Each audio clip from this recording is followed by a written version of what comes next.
Friends, আসসালামু আলাইকুম। Welcome back to Sarita Dola channel. আশা করি আপনারা সবাই ভালো আছেন। আমিও আপনাদের দোয়া ও ভালোবাসা অনেক বেশি ভালো আছি। আজকে এই দেখুন আমার আব্বু কী নিয়ে এসেছে, একদম খাঁটি খেজুরের গুড়। এই খাঁটি খেজুরের গুড় দিয়ে এই যে দেখুন এখানে নারকেল কুড়ে রেখেছিলাম ডিপ ফ্রিজে। বাইরে রাখলে নারকেল একটু নষ্ট হয়ে যায়, তাই আমরা কুড়ে রেখেছিলাম। এই খেজুরের গুড়, নারকেল আর মুড়ি দিয়ে তৈরি হবে নারকেলের মোয়া। দেখুন কিভাবে তৈরি করে। এই যে দেখুন খেজুরের গুড়টা দেখে বোঝা যাচ্ছে কতটা খাঁটি। এই যে দেখুন নারকেল খেজুরের, এই যে দেখুন গুড়টা ফুটে উঠেছে। এবার এর মধ্যে নারকেল দিয়ে দিত।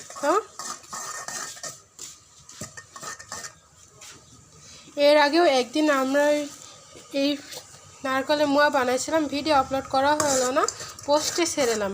আজকে ভাবলাম আপনাদের সাথে রেসিপিটা শেয়ার করি।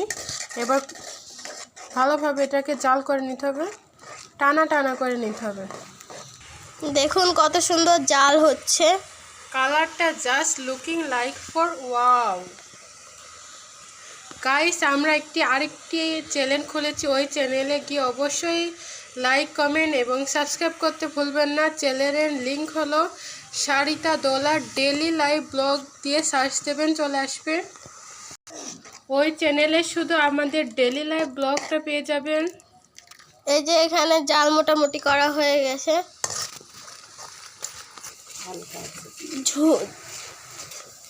গুড়টা পাতলা তো, তাই কারণে এটা আঠালো আঠালো করে নিতে হবে। যদি পাতলা থাকে তাহলে মোয়া ভালো লাগবে না। এই যে এরকমভাবে দেখুন, এই যে আঠালো আঠালো করা হয়ে গেছে। এবার এর ভিতরে দিয়ে দিবে মুড়ি দিয়ে মিক্স করবে।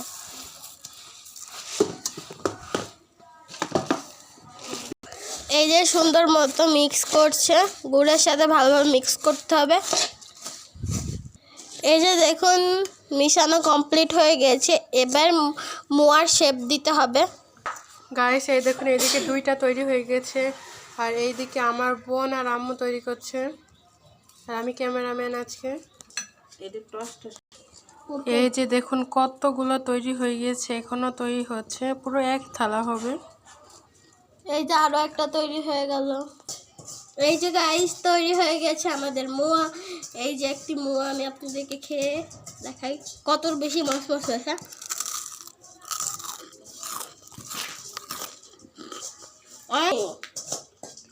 আমিও একটা খেয়ে দেখি কেমন হয়েছে।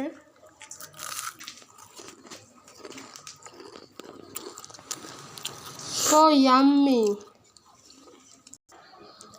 যদি ভিডিওটা ভালো লেগে থাকে অবশ্যই লাইক, কমেন্ট, শেয়ার করবেন। আর আমাদের নতুন চ্যানেলে গিয়ে এটার ভিডিও পেয়ে যাবেন, আবার শর্টসও পেয়ে যাবেন।